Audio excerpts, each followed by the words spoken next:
Hello, and here we are with the top 10 economic statistics for your 2017 HSC. Now, this is a gift to you, an indication about the kind of stats you should be aware of as you go into your HSC exam.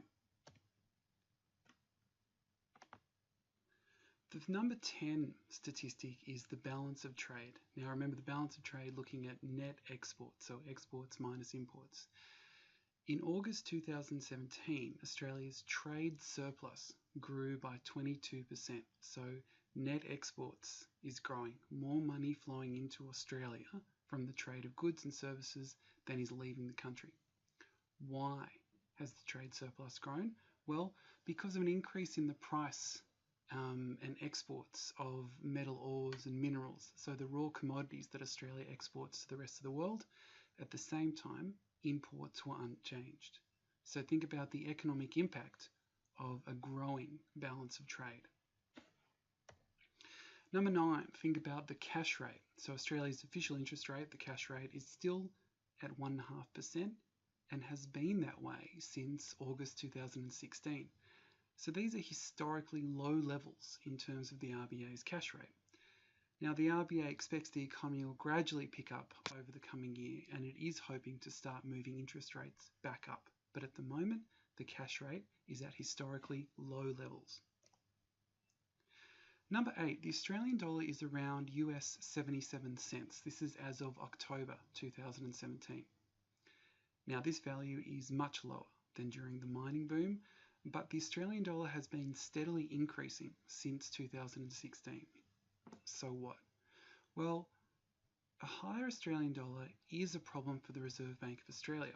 This is because if the RBA wants to start increasing interest rates, to start normalising the level of interest rates, it's going to risk increasing the value of the dollar further. This is because higher interest rates will attract more investment into Australia, which will prompt more demand for the currency. So if the currency does improve further or appreciate further, that could hurt Australia's international competitiveness and slow the economy through a reduction in exports. So the Australian dollar is probably at the high end of where the RBA would like to see it. Statistic number 7, foreign debt is rising. So Australia's foreign debt, public plus private sector debt, is over $1 trillion. Is this a problem? Think back to the Pitchford thesis, so that this amount of debt is just reflecting our ability to attract capital inflow. And we need capital inflow because Australia has that persistent savings investment gap. Also, net foreign debt is not growing faster than our economy, so Australia can still afford the interest repayments at the moment. Statistic number 6, fiscal policy or budget outcomes. So if we look at this chart here, if you're looking at the underlying cash balance, that first column there, can you see that over coming years, 2018-19, 19-20, 2021, the federal government is hoping or forecasting that the budget will move from a deficit to a surplus. So fiscal policy, federal budget, the federal government is trying to reduce the size of the deficit and move into surplus. So fiscal consolidation, this is the strategy, and the slightly contractionary fiscal policy to ensure the money coming in is greater than government spending and it can move into a surplus. Okay, number 5 is that the terms of trade has begun to climb again. If you go back to sort of the end of the mining boom Mark II, you can see that around July 2014, the terms of trade was around 103.5.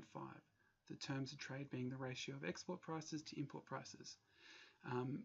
As China slowed, the terms of trade began to deteriorate. And you can see that in recent times, it started to climb again.